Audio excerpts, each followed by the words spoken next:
कोलकातार आरजिकर medical college और hospital महिला डाक्तर को दुष्कर्म पर हत्या मामला जहां वर्तमान सारा देश में चहल सृष्टि करी समय पश्चिमबंगर मुख्यमंत्री ममता बनर्जी एक रैली कर अभियुक्त को मृत्युदंड दाबी करते। अपराधी की मृत्युदंड देवाई रविवार सुधा मामलार तदंत दायित्व ग्रहण कर केंद्रीय अनुसंधान ब्यूरो को देइचंती।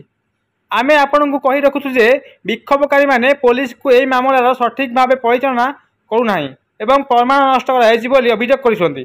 एपरी परिस्थिति में मुख्यमंत्री रैली अनेक लोकों आश्चर्यजनक थिला बेले ममता बनर्जी राज्य प्रशासन पुलिस और गृह मंत्रालय निज हाथ में रखिछन बोली अभियोग आसी।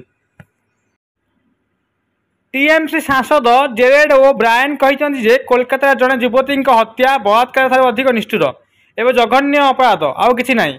लोकों क्रोध संपूर्ण बुझा पड़ुछि। उक्त परिवार सह मोर संबंध रही। से कहते ममता बनर्जी आरजिकर हॉस्पिटल घटना कहीं रैली को नेतृत्व देइछन्ती ताहा बर्तमान प्रश्न उठुछि।